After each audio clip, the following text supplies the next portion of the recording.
Évangile de Jésus-Christ selon saint Luc. En ce temps-là, l'ange Gabriel fut envoyé par Dieu dans une ville de Galilée appelée Nazareth, à une jeune fille vierge, accordée en mariage à un homme de la maison de David appelé Joseph. Et le nom de la jeune fille était Marie. L'ange entra chez elle et dit : « Je te salue, comblée de grâce, le Seigneur est avec toi. » À cette parole, elle fut toute bouleversée, et elle se demandait ce que pouvait signifier cette salutation. L'ange lui dit alors : « Sois sans crainte, Marie, car tu as trouvé grâce auprès de Dieu. Voici que tu vas concevoir et enfanter un fils. Tu lui donneras le nom de Jésus. Il sera grand, il sera appelé Fils du Très-Haut. Le Seigneur Dieu lui donnera le trône de David son père. Il régnera pour toujours sur la maison de Jacob, et son règne n'aura pas de fin. » Marie dit à l'ange : « Comment cela va-t-il se faire puisque je ne connais pas d'homme ? » L'ange lui répondit : « L'Esprit Saint viendra sur toi, et la puissance du Très-Haut te prendra sous son ombre. C'est pourquoi celui qui va naître sera saint, il sera appelé Fils de Dieu. Or, voici que, dans sa vieillesse, Élisabeth, ta parente, a conçu, elle aussi, un fils, et en est à son 6e mois, alors qu'on l'appelait la femme stérile. Car rien n'est impossible à Dieu.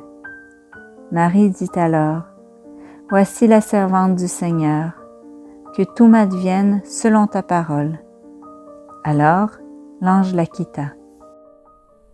Voici la servante du Seigneur, que tout m'advienne selon ta parole. Aujourd'hui, on fête l'Annonciation, c'est très joyeux.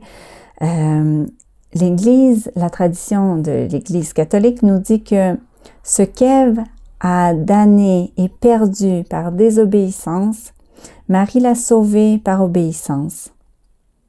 La foi de Marie nous a apporté au monde entier le salut, nous a donné un sauveur.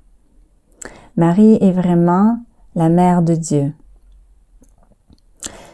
Est-ce que ma foi porte également des fruits de salut pour ma famille, dans mon milieu de travail? Lorsque l'Église nous donne de méditer la scène de l'Annonciation durant le temps du carême, deux images se chevauchent de manière naturelle. Alors l'une joyeuse, l'autre douloureuse. On voit l'Annonciation et puis en même temps, on voit la 4e station du chemin de croix, Jésus qui rencontre sa mère. Le salut du monde passe par la croix.